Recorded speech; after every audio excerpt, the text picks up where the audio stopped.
Mercedes brought home 2 cars in the top 3, enjoying the team's first double podium of the season at the Spanish Grand Prix. No one predicted Mercedes to be blasting out with such incredible performance with a revamped car concept. So clearly, the upgrades have worked, and there clearly is a massive improvement in performance. Overhauling more than half of the car won't come in cheap though, and there is a lot of speculation as to whether the Silver Arrows will or won't breach the budget cap this season. So in today's video, let's find out how much of a step forwards Mercedes has made. And then we'll talk about why no matter how much Mercedes push on their development program, the Brackley squad won't be breaching the budget cap anytime soon. Mercedes brought the upgrades to Monaco due to the cancellation of the Emilia-Romagna Grand Prix, but we did not see the team taking a step forwards around the streets of Monte Carlo. Every member of Mercedes labeled the Monaco weekend as a non-representative race, as they all quoted the Barcelona circuit to be the ultimate test. And at the Barcelona circuit, Mercedes had much more pace on offer as they were able to beat their rivals Ferrari and Aston Martin by pure pace. So, this could be an indication suggesting that the upgrades have done nothing to improve the slow speed performance of the W14, but has made improvements to the medium and high speed sections.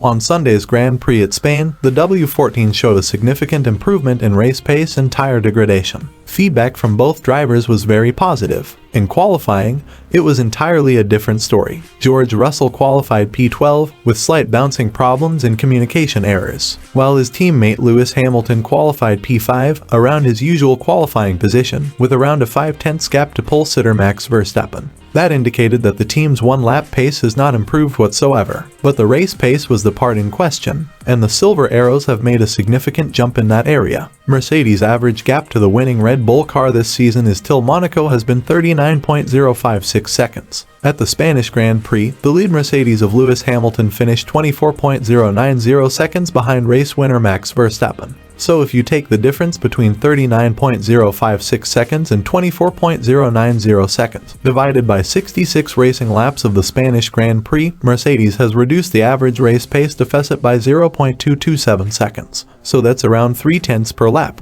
And recall how much of a performance improvement Lewis Hamilton quoted the team will be seeing with the upgrades. Yes, he told the improvement will be around 2/10 of a lap. So, to get a bit more than what the team expected, that's good news for the Silver Arrows. Still, Lewis Hamilton was about 3.5 tenths slower than Max Verstappen in the Red Bull. That gap might be even higher, as we did see Max Verstappen taking it easy on his tires and race strategy. The goal for the Silver Arrows this season is to close the gap and get in terms with Red Bull. But the gap we saw between the cars at Spain is huge. But the team has not given up hope as of yet, as the team has pointed out on bringing consistent upgrades to the W14 to try and close the gap. So there will be a little bit we're bringing to Barcelona and many more things in the races that follow. We can't afford just to do everything sequentially, although there's a sort of academic purity to that, it's just too slow a way of going ahead. So the upgrades will keep coming. Hopefully a decent package to build upon with what we put on the track in Monaco, and then we just step forward from here up to the summer break and beyond. The period from now up to the end of the team's development cycle will be very crucial, as this is the said new baseline for the Silver Arrows, and the 2024 car depends on all the work the team does on its 2023 Challenger. But closing that gap by bringing consistent upgrades to the car is just going to pile up more bills onto the budget cap.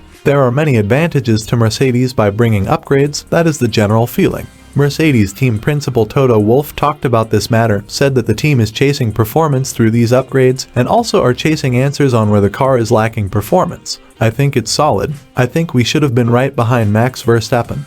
And this is what we've seen after FP3, where we felt we had something in the bag. And that's why the disappointment is big, because we expected more. But I think it is a new baseline. It is from where we can continue to work with a certain stability, and without needing to question certain parts of the car, whether it's the bodywork, the floor, or the front suspension. It is now established, and this is what we are taking forward now. Both Lewis Hamilton and George Russell used their superior tire management ability during the race, of course given to them by the car. Not only to avoid running the hard compound tire, but also to maintain a much more sensible race strategy than what Aston Martin and Ferrari did opt for. According to George Russell, the double podium for Mercedes at the Spanish Grand Prix proves that the change of direction taken by the team is working, and is the optimum one to opt for the team. I'm a little bit surprised for sure. Kudos to the team for giving me a really great car today. A strong race for us as well, from P12 coming all the way to P3. A sign of things to come hopefully for us as a team. The team did a great job with the strategy, and it was a really satisfying race, making some good moves on the people around me. The Spanish Grand Prix weekend was a good one for Mercedes, but many have doubts and have talked about if that result was track-specific. Well, to top off some of those questions, the track temperature was a bit cooler, suiting the Mercedes car a bit better. But it was sort of similar conditions to Australia, meaning that the upgrades has allowed the team to take a genuine step forward. But Canada awaits. A different track, different characteristics that will show if the pace Mercedes exhibited at Barcelona is genuine or just track-specific. Now let's talk about cash. We know that Mercedes have upgrades in the pipeline, and James Allison has talked about bringing consistent upgrades to the W14 to improve its performance. The upgrades made to the W14 were pretty massive. The team brought basically a B-spec car to Monaco. The cost of those upgrades just don't stop at production. The team has to test them, both simulations and wind tunnel. All of those costs money, adding up to the limited budget of $135 million for the 2023 season. So, bringing upgrades will only pile more into the list and would push the team to a risk of probably breaching the budget cap.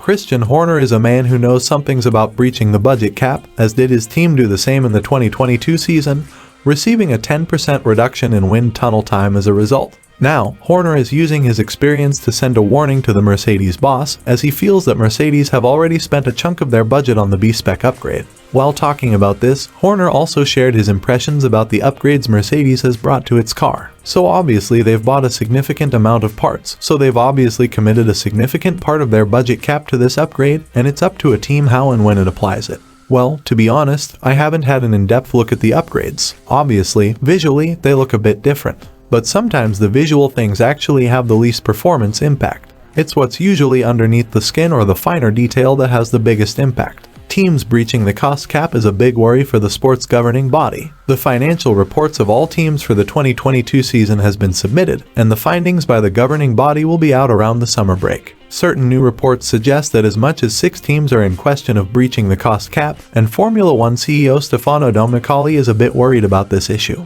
While last year, teams could blame on inflation, the global economic crisis, energy crisis, and the Russia-Ukraine war. This year, the teams won't be able to use the same excuse. Mercedes are going to continue to bring upgrades to the W14 at a normal pace, and if they do so, the team will surely end up over the budget cap. But the team has found a loophole within the regulations, which the team is using to full effect to tackle the budget cap situation. Alpine team principal Otmar Szafnauer has talked about this potential loophole within the regulations, which the teams could exploit to carry out development work outside the budget cap. Otmar has talked about how the teams are structured and how that can affect the team's spending nature. Some teams have dedicated technology divisions where they apply developments from their F1 program into other divisions. Szafnauer is concerned about how transfer of knowledge between these divisions are treated under this cost cap era. If you have a great F1 idea, because you're working on something else, how do you account for the stuff that you thought of when you were working on something else? That's just an idea. But if you take that even further, it could be other things. Developing tools, for example, for a boat, but that tool then applies to F1 and you've spent loads of investment on developing the tool and then you largely account for it in F1. The boat is a clear reference to James Allison. Mercedes moved Allison to the INEOS America's Cup team to cover up his wages from the cost cap.